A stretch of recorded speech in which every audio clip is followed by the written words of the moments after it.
Hi there, my name is Colton Grindle, and I am a freshman at the University of Texas studying biology.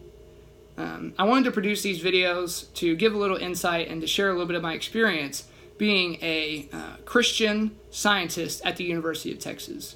I wanted to share a little bit of the experience I've had and some of what I've learned so far being here studying science.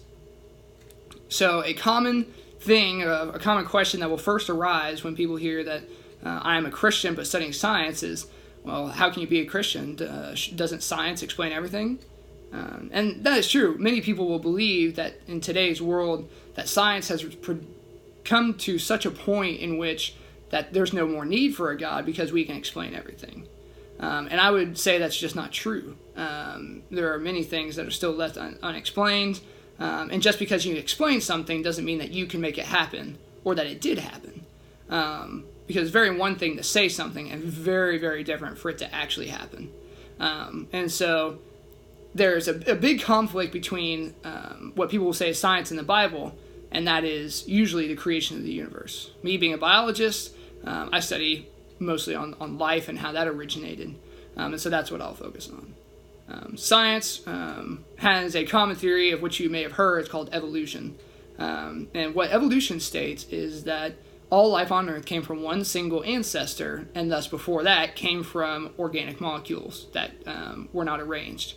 While the Bible will say that in the beginning God created the heavens and the earth, and he created mostly as it is today. Organisms definitely adapt, and they vary from environment to environment, but in general God made different organisms. And so to go a little more in depth in that, if you're not familiar with the theory of evolution states that billions of years ago, in the beginning of Earth, in the early Earth, there was water. And with the water, it was warm, and there were organic molecules such as ammonia, nitrogen, phosphorus, sulfur, such compounds that are commonly found in cells and other organisms today. And what was postulated is that certain molecules called lipids, which make up the outer membrane of a cell, came together to form a barrier, which they naturally do in water because they avoid water, and so they stick together, thus creating an internal environment, and then thus different molecules came together to form organelles inside that environment, and thus you were able to maintain an internal environment, thus creating a cell. And the cell had genetic material, which was thus able to replicate, and thus you had your first cell.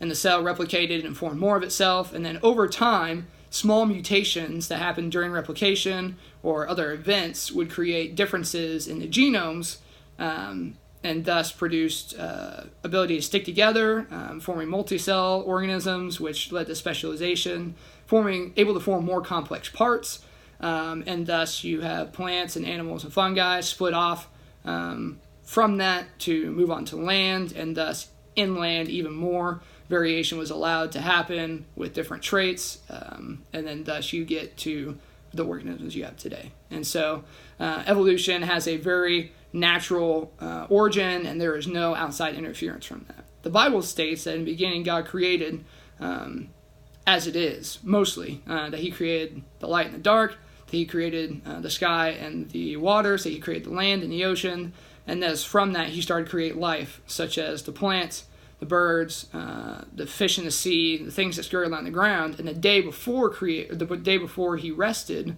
was man. He formed man from the dust of the ground and then breathed the breath of life into man.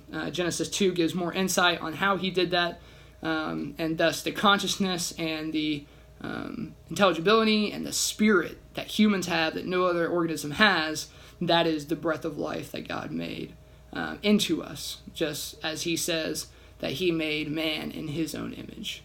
And so that gives you a good idea on the two types of explanations usually for the origin of the universe. And so we get back to the question, well, doesn't science and the Bible contradict? Well, though evolution is more commonly accepted in science, behind evolution there is a faith, and that faith is called naturalism. Naturalism is just a fancy way to say a viewpoint in which everything arises from natural properties and causes, while supernatural and spiritual explanations are left out. And thus, when you have a creation story talking about a God, if people don't believe in a God, they have to have their own explanation of how the universe came to be without God, and thus came the theory of evolution. And so rather than science in the Bible contradicting, it's a faith and a faith contradicting. Naturalism versus Christianity and creation that comes from Christianity. And so thus with those two faiths, you have to evaluate it as those are, because science is just a tool. Science is a means of which you can test the universe around you to explain certain things.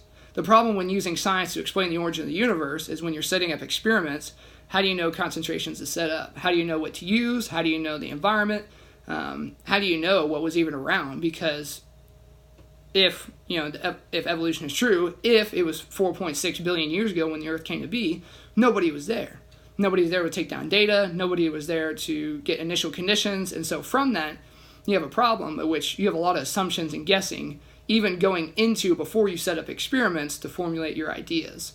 And so thus, evidence is kind of left out when setting up the experiments. And so if you look at Institute of Creation Research, Answers in Genesis, these are also organizations that use science to provide evidence for creation. And so thus you have evidence for both directions, so how do you know which one is true? And so you have to evaluate the beliefs themselves, and the beliefs are called worldviews. And I'll make a later video on worldviews and how to evaluate those, because ultimately that's what it comes down to. Because you see in debates versus science and faith, or Christianity, it's just a bunch of people throwing evidence at each other, and you ever see what the result is? It's just like, well, there's a lot of evidence, but how do we know which one's true? So ultimately it comes down to the worldviews. So right now I just want to give you an insight just as a believer studying science in the Bible, just to show what I have learned so far and the experience that I have gained. This video is mostly for believers who are doubting or people that are just seeking how to reconcile science and God. So I hope this video is encouragement to you, and I hope that many more to follow will be as well. That's all I have for right now. Please keep checking out my videos. Feel free to leave comments with questions below. I will see you next time in my next video. Thank you.